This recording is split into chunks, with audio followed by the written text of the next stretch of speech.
إن الحمد لله نحمده ونستعينه ونستغفره ونعوذ بالله من شرور أنفسنا ومن سيئات أعمالنا من يهده الله فلا مضل له ومن يضلل فلا هادي له أشهد أن لا إله إلا الله وحده لا شريك له وأشهد أن محمدا عبده ورسوله اللهم صل وسلم وبارك على نبينا محمد وعلى آله وصحبه ajma'in.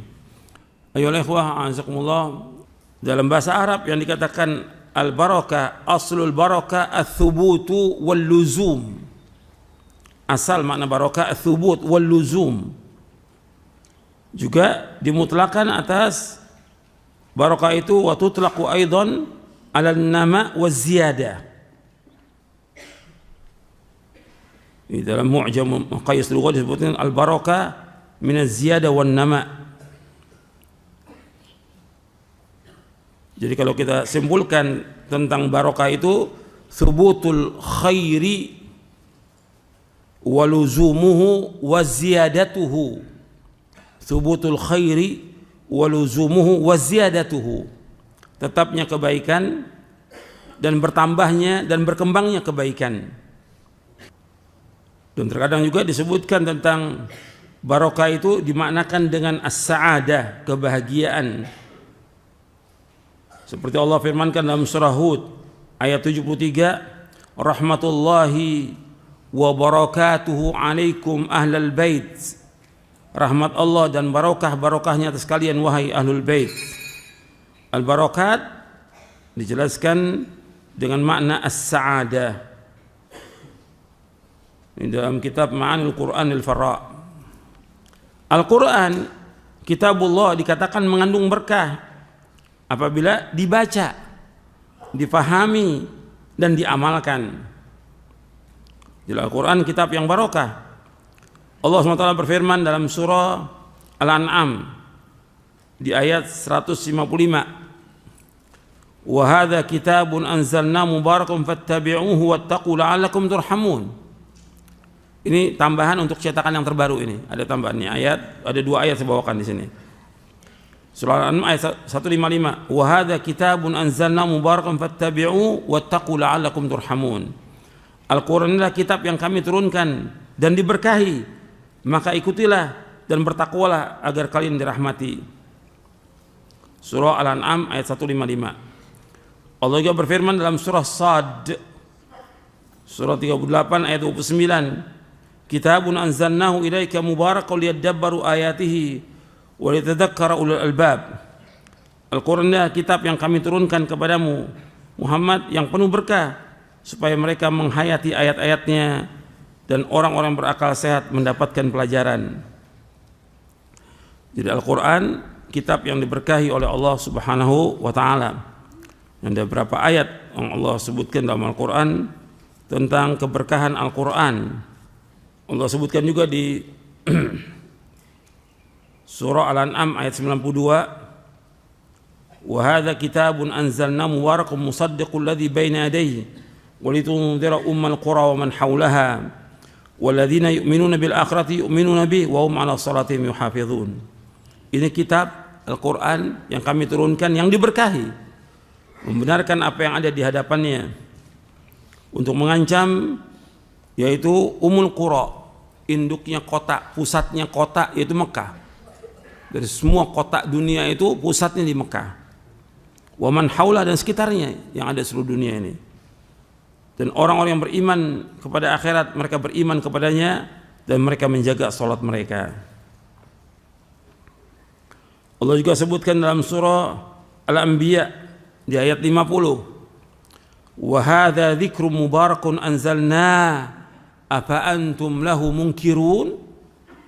Ini adalah zikir, arti Al-Quran yang diberkahi, yang kami turunkan, apakah kalian akan mengingkarinya? Dan masih banyak lagi yang lain, ayat-ayat yang berkaitan dengan keberkahan Al-Quran. Kalau kita lihat, Al-Quran ini kitab yang diberkahi oleh Allah SWT.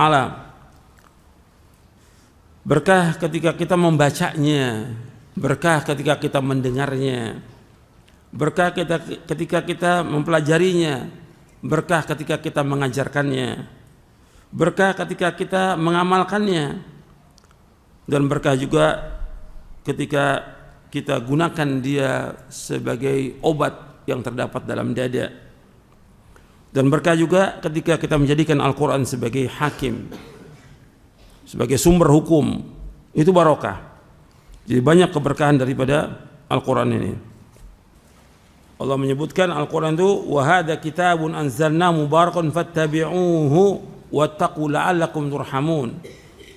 Dalam surah Al-An'am ayat 155. Al-Quran kitab yang kami turunkan lagi diberkahi, maka ikutilah dan bertakwalah agar kamu dirahmati. Tadi sudah saya sebutkan Al-Quran kitab yang diberkahi. Kitabun anzalnahu ilaika mubarakun liyadabbaru ayatihi wa liyatadzakkara ulul albab. Al-Quran kitab yang kami turunkan kepadamu Muhammad yang penuh berkah supaya mereka menghayati ayat-ayatnya dan orang-orang yang berakal sehat mendapatkan pelajaran. Dalam surah Shad ayat 29. Al-Quran kitab yang diberkahi. Yang pertama, Al-Quran adalah kalamullah. Kalamullah barokah, diberkahi oleh Allah. Kalamullah. Jadi Al-Quran kalamullah, bukan makhluk.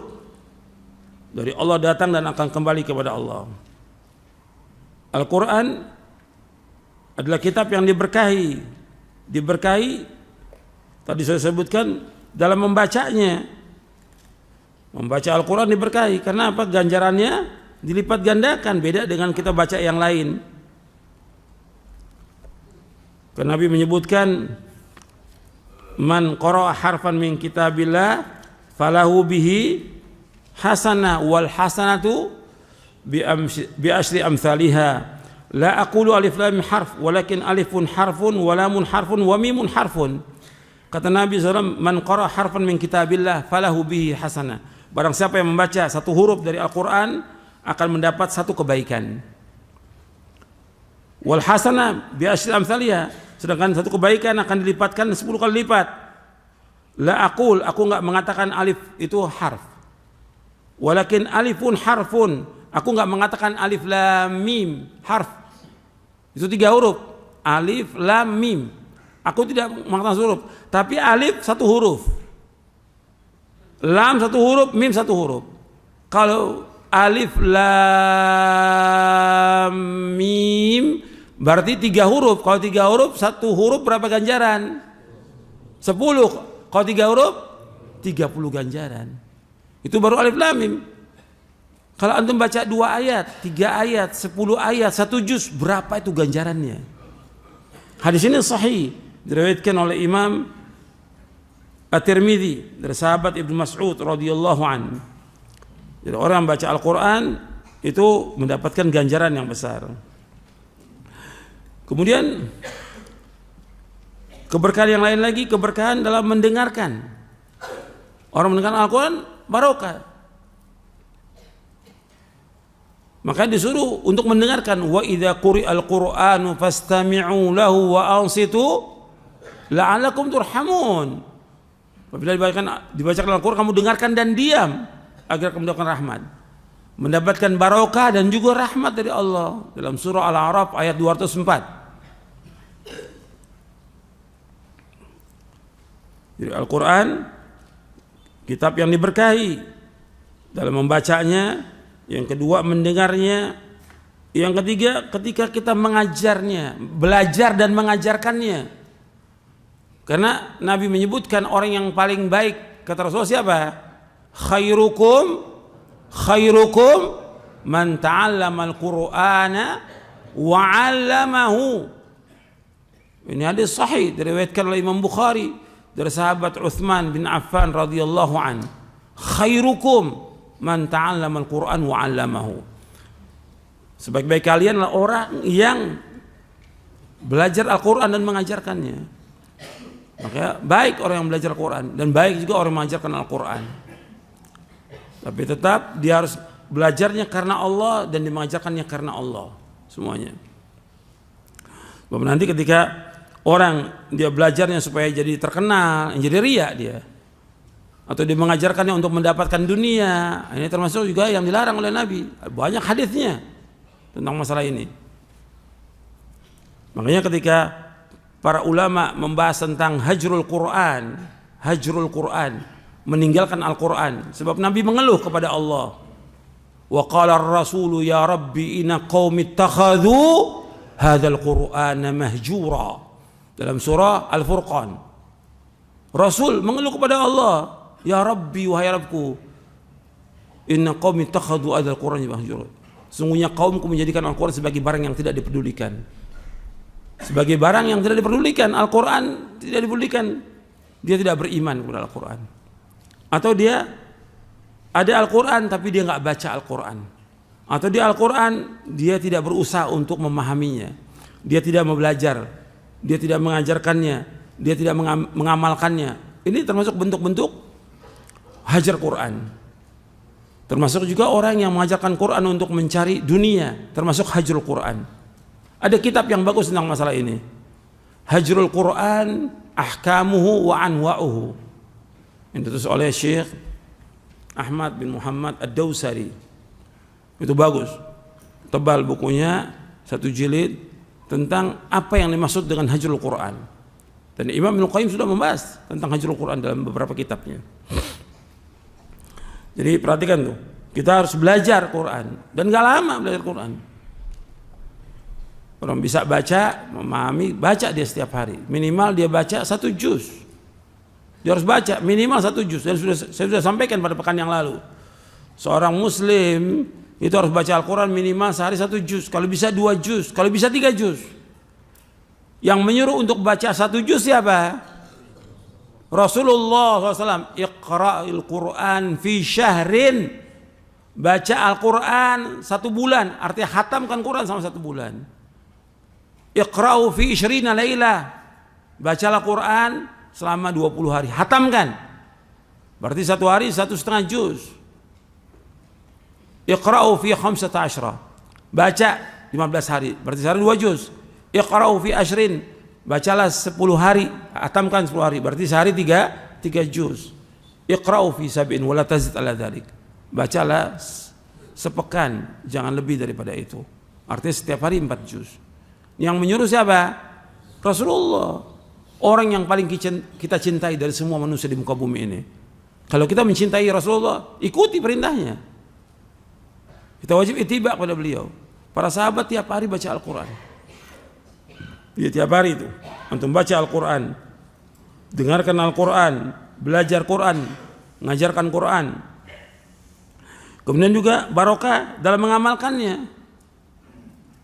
Karena Al-Quran untuk diamalkan. Yang tadi saya bacakan ayatnya di surah Al-An'am ayat 155. Al-An'am 155. Wa hadza kitabun anzal mubarakun fattabi'uhu wattaqu la'allakum turhamun. Inilah kitab yang kami turunkan diberkahi oleh Allah. Maka ikutilah. Dan bertakwalah agar kamu dirahmati. Artinya diamalkan. Al-Quran untuk diamalkan. Kemudian Al-Quran barokah untuk selalu diingat, dihafal, kitab yang barokah. Maka yang paling mudah untuk dihafal Al-Quran dari semua kitab. Jutaan manusia hafal Al-Quran. Barokah juga untuk mengobati orang sakit, karena Al-Quran bisa digunakan untuk mengobati. Dan yang paling besar itu mengobati yang terdapat dalam dada Al-Quran itu. Karena di dada ini penuh dengan penyakit. Ya ayuhan nasu qad ja'atkum mau'izatun min rabbikum wa shifaa'un lima fis sudur wa hudan wa rahmatun lil mu'minin. Dalam surah Yunus ayat 57. Wahai manusia, telah datang kepada kalian nasihat dari Rabb kalian, wa shifaa'un lima fis sudur, dan sebagai penawar obat terdapat dalam dada. Artinya obat dengan apa yang terdapat dalam dada manusia, wa hudan, dan sebagai petunjuk, wa rahmatul lil mu'minin, dan sebagai rahmat bagi orang beriman. Jadi Al-Quran ini sebagai obat. Jadi orang yang baca Al-Quran mestinya dia berusaha untuk ikhlas, karena dalam Al-Quran Allah menyuruh kita untuk ikhlas. obat dalam dada mesti dia hilangkan penyakit-penyakit kesyirikan. Dia wajib mengikhlaskan ibadah kepada Allah Taala. Mengobati dalam dada, dia harus mengobati hatinya dari berbagai macam bid'ah, kedengkian, iri, atau ketamakan dia kepada dunia dan yang lainnya. Ini obat yang terdapat dalam dada.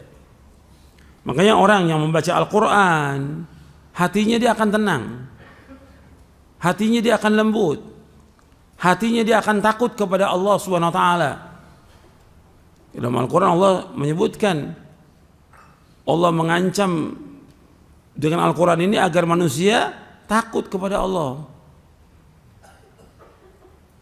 Fadzakir bil Qur'ani man yakhafu wa'id. Ancamlah dengan Al-Quran bagi orang yang takut kepada ancaman Allah. Jadi mestinya orang baca Al-Quran itu tambah takut dia kepada Allah, tambah dekat kepada Allah, tambah jauh dari perbuatan dosa dan maksiat gitu. Dan hawa nafsunya tunduk kepada wahyu. Sebab banyak orang-orang yang dibawakan keterangan, dibawakan dalil, dia nggak mau terima. Berarti di sini ada penyakit dalam dadanya. Penyakit apa di situ? Penyakit apa? Kibir, sombong, nggak mau menerima kebenaran. Jadi kalau orang udah disampaikan kebenaran dia nggak mau terima, ini orang yang sombong. Karena Nabi memberikan definisi tentang sombong, al-kibru batarul haqq wa ghamdun nas. Yang dikatakan sombong itu menolak kebenaran dan melecehkan manusia. Jadi Al-Quran ini akan menerima, mestinya kalau orang baca Al-Quran dia terima kebenaran, bukan menolak kebenaran. Orang kalau dia menolak berarti dia mengikuti apa? Di samping tadi kesombongan, dia mengikuti apa? Hawa nafsu. Maka Allah sebutkan dalam surah Al-Qasas, fa illam yastajibu laka fa'lam annama yattabi'una ahwa'ahum. Apabila mereka tidak memenuhi panggilanmu, maka ketahuilah sesungguhnya mereka mengikuti hawa nafsu. Kalau sudah begitu sesat sudah. Kalau mengikuti hawa nafsu sesat. Kemudian Al-Quran juga sebagai petunjuk, hudan, petunjuk ke jalan yang lurus. Wa rahmatun lil mu'minin, dan sebagai rahmat bagi orang beriman. Jadi kalau orang berpegang pada Al-Quran, dia akan ditunjuki oleh Allah. Makanya yang harus kita pegang Al-Quran, berpegang pada Al-Quran, memahami Al-Quran, mengamalkan Quran, itu mendapatkan hidayah, ditambah hidayah. Walladzina ihtadaw zadahum huda wa atahum taqwahum. Orang dapat petunjuk, kami tambah petunjuk dan kami berikan ketakwaan kepada mereka. Kemudian juga Al-Quran barokah dalam kita berhukum dengannya. Bahwa kita harus berhukum dengan Al-Quran, berhukum dengan apa yang diturunkan oleh Allah. Maka Allah menyebutkan, wa man lam yahkum bima anzalallah fa ulaika humul kafirun, wa man lam yahkum bima anzalallah fa ulaika humul zalimun, wa man lam yahkum bima anzalallah fa ulaika humul fasiqun. Dan ini sudah kita bahas, ada di buku ini pembahasannya di Syarah Aqidah. Barang siapa yang tidak berhukum dengan apa yang Allah turunkan, maka dialah orang-orang kafir. Barang siapa yang tidak berhukum dengan hukum yang Allah turunkan, maka dia orang yang zalim. Dan barang siapa yang tidak berhukum dengan apa yang Allah turunkan, maka dia termasuk orang fasik. Wajib berhukum dengan Al-Quran. Dan Al-Quran menunjuki manusia ke jalan yang lurus. Antum buka ayatnya dalam surah Al-Isra di ayat 9.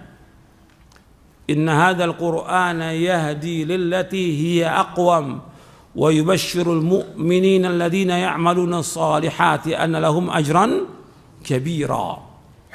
Dalam surah Al-Isra di ayat 9. Inna hadzal Qur'an, Allah mengatakan inna hadzal Qur'an, sungguhnya Al-Qur'an ini yahdi lillati hiya aqwam, menunjuki manusia ke jalan yang lurus. Wa yubashshirul mu'minina alladhina ya'maluna as-salihati anna lahum ajran kabira, dan memberikan kabar gembira kepada orang-orang yang beriman yang melakukan amal-amal saleh bahwa mereka mendapatkan ganjaran yang besar. Jadi Al-Qur'an menunjuki manusia ke jalan yang lurus. Jadi orang kalau dia membaca Al-Quran, dia memahami Al-Quran, maka dia mendapatkan hidayah, petunjuk. Al-Quran menunjuki manusia ke jalan yang lurus. Ketika manusia berada pada masa jahiliyah, mereka ini berbuat berbagai macam kesyirikan, dan mereka berbuat berbagai macam kerusakan. Kemudian mereka masuk Islam, maka Allah tunjuki dengan Quran ini ke jalan yang lurus. Ke jalan yang lurus untuk apa? Untuk mentauhidkan Allah SWT, baik dalam rububiyahnya, uluhiyahnya, asma wa sifat. Al-Quran menunjuki manusia ke jalan yang lurus dalam semua hal. Dalam dia ibadah kepada Allah, dalam dia bermuamalah, dalam dia berumah tangga, dalam segala macam. Ini mesti dengan Al-Quran akan ditunjuki. Justru dengan Al-Quran Allah akan mengangkat manusia ini derajat yang paling tinggi dengan Quran. Makanya dikatakan dari sahabat Umar bin Khattab radhiyallahu an, Rasulullah SAW bersabda, "Innallaha yarfa'u bihadzal kitabi aqwaman wa yada'u bihi akharin." Akhrajahu Muslim. Sesungguhnya Allah mengangkat dengan Quran ini berapa kaum dan Allah rendahkan berapa kaum. Kalau orang Islam ini berpegang kepada Al-Quran, memahami Quran, memahami sunnah dan mengamalkannya dengan mengikuti pemahaman salaf, maka Allah akan angkat derajatnya. Allah akan angkat kedudukannya. Allah akan berikan keberkahan dalam hidupnya. Allah akan mudahkan urusannya. Makanya disuruh baca Al-Quran, disuruh memahami Al-Quran, jadikan Al-Quran sebagai petunjuk hidup. Karena Allah menyebutkan bahwa dia sebagai hudan lil muttaqin dan hudan lin nas. Al-Quran sebagai hudan dan menunjuki manusia ke jalan yang lebih lurus. Dan hukum-hukum Al-Quran semuanya benar, karena Al-Quran semuanya isinya hak. Ketika dijalankan akan damai manusia ini, akan sejahtera manusia. Kalau orang melaksanakan hukum qisas yang Allah sebutkan dalam surah Al-Baqarah, orang yang membunuh wajib dihukum bunuh, nggak ada lagi pembunuhan, aman dunia ini. Orang yang berzina dia harus didera, seperti Allah sebutkan di awal surah An-Nur, didera 100 kali, orang akan kapok, nggak akan ada lagi perzinaan. Orang yang sudah menikah, baik dia laki atau perempuan, apakah dia duda atau janda, dia berzina, direjam, dilempari dengan batu sampai dia mati. Nggak akan ada lagi perzinaan, nggak ada lagi tempat prostitusi, nggak ada lagi itu. Kalau Quran dijalankan, maka ditunjuki manusia kepada jalan kebahagiaan. Begitu juga yang lainnya, ketika orang mencuri atau dia korupsi, dipotong tangannya, seperti Allah sebutkan dalam surah apa? Al-Maidah, was-sariqu was-sariqatu faqta'u aydiyahuma, disuruh potong tangannya, nggak ada lagi orang mencuri, nggak ada lagi mengambil barang lain. Maka Al-Quran menunjuki ke jalan yang lurus. Dan ini dibahas oleh para ulama, diantaranya oleh Syekh Muhammad Amin Asy-Syanqiti tentang tafsir ayat ini, surah Al-Isra ayat 9. Bagus sekali pembahasan, panjang, sampai kurang lebih 50 halaman dibahas oleh beliau dalam kitabnya Adwa'ul Bayan fi Idhahil Quran bil Quran. Jadi Al-Quran menunjuki ke jalan yang lurus. Orang dengan Quran ini mendapatkan keberkahan, mendapatkan kenikmatan, mendapatkan kesejahteraan, mendapatkan kebahagiaan, mendapatkan ketenangan. Karena Al-Quran merupakan zikir, dan Allah menyebutkan inna nahnu nazzalna dzikra wa inna lahu lahafizun. Sungguh kami yang turunkan az-zikr, itu Al-Quran, dan kami akan menjaganya. Allah menyebutkan dalam Al-Quran dalam surah Ar-Ra'd, ala bi dzikrillahi tatma'innul qulub. Ketahui dengan zikir kepada Allah itu akan tenang hati kita, akan tentram. Maka disuruh baca Al-Quran. Nabi yang suruh baca Al-Quran tiap hari, pahami Al-Quran tiap hari. Nah, sekarang tidak kan, nggak baca Quran, sibuk dengan yang lain. Pekan yang lalu dalam mukadimah saya dijelaskan, antum sebagai thalibul ilm jangan disibukkan dengan HP. Sekarang enggak, baca Quran dengan main HP lebih banyak apa? Main HP. Sampai 2 jam, 3 jam. Coba kalau dibaca Al-Quran, 3 jam itu bisa dapat 4 juz. 3 jam itu bisa dapat 4 juz. Habis waktu dibuang untuk ngobrol, untuk jalan-jalan, untuk yang lain. Al-Quran, tiap hari baca Quran baca. Iqra, kata Nabi, Iqra. Iqra al-Quran, Nabi suruh baca Al-Quran. Kemudian tadabbur. Kalau kita nggak tadabbur, berarti kita apa? Termasuk orang yang digembok hatinya. Afala yatadabbaruna al-Quran am ala qulubin aqbaluha. Dalam surah Muhammad, apakah mereka tidak tadabbur Al-Quran atau hati mereka dikunci, digembok? Al-Quran baca, pahami. Kalau tidak, nanti hati kita ini akan keras, nggak jadi obat lagi Quran. Seperti siapa nantinya? Seperti ahlul kitab yang Allah sebutkan dalam surah Al-Hadid. Allah berfirman, ini para sahabat baru masuk Islam nih, belum lama masuk Islamnya. Allah sudah turunkan ayat ini. Surah Al-Hadid ayat 16. Alam ya'ni alladziina aamanu an takhsha qulubuhum li dzikrillah wa ma nazala minal haqq wa la yakunu kalladzina utul kitaba min qablu fatala 'alaihimul amadu faqasat qulubuhum wa katsirun minhum fasiqun. Belumkah datang waktunya kepada orang beriman untuk tunduk hati mereka, untuk khusyuk hati mereka dengan apa yang Allah turunkan. Itu Al-Quran. Baca, pahami, amalkan. Jangan mereka seperti jadi orang-orang sebelum mereka. Kitab yang ada pada mereka, Zabur, Taurat, Injil, ada pada mereka lama waktunya, bukan setahun, 2 tahun, puluhan, bahkan ratusan tahun. Faqasat qulubuhum, membuat hati mereka menjadi keras.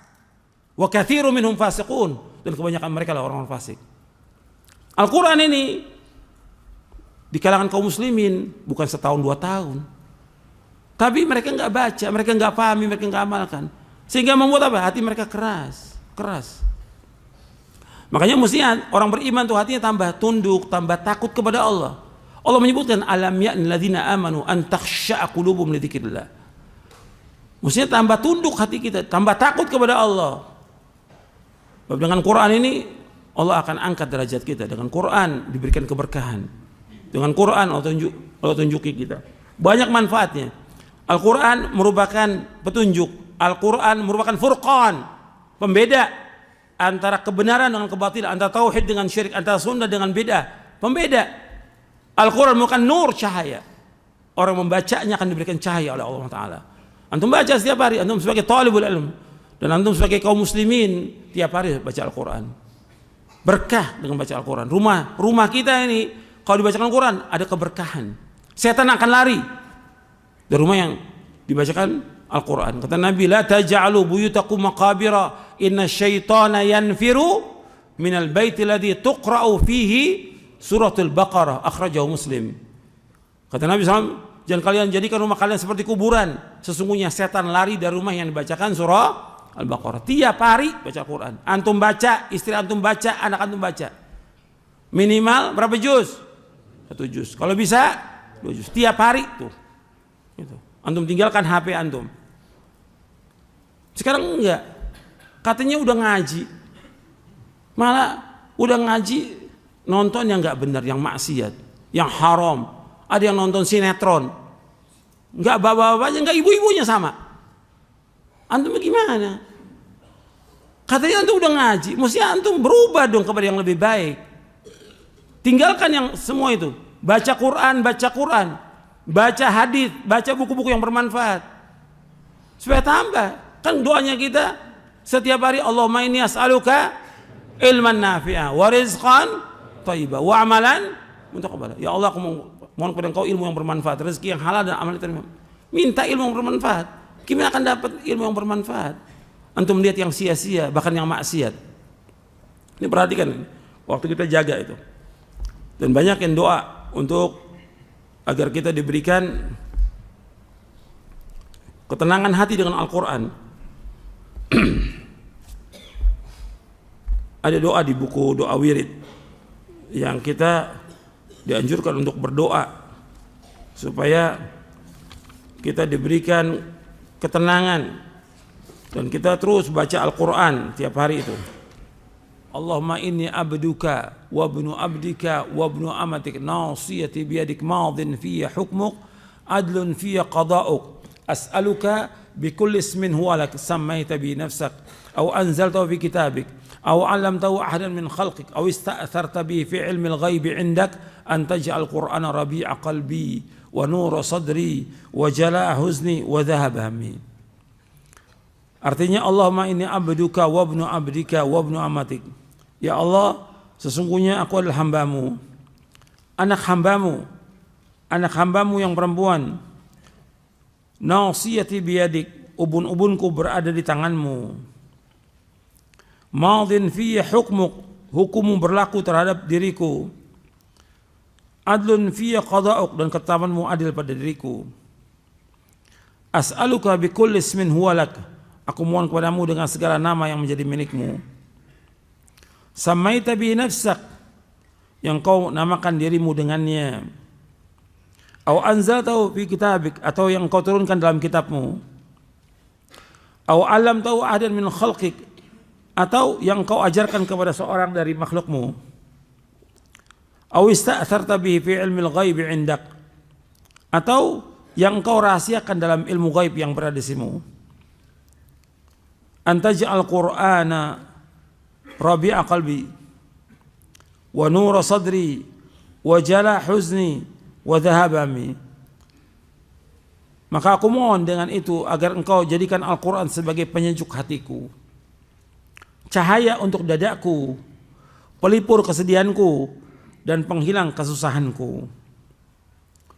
Kata Nabi SAW, tidaklah seorang mengucapkan doa ini melainkan Allah akan menghilangkan kesedihan dan kesusahannya serta menggantikannya dengan kegembiraan.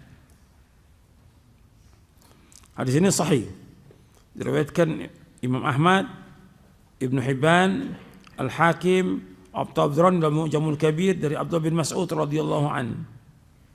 Disahihkan oleh Syekh Albani. Ya, saya pikir cukup sampai di sini, mudah-mudahan bermanfaat dan antum amalkan. Dan kita tabaruk dengan Al-Quran. Tabaruk dengan Al-Quran apa? Dengan membacanya, memahaminya, dan mengamalkannya. Wassalamualaikum warahmatullahi wabarakatuh. Wa akhiru da'wana alhamdulillahirabbil alamin.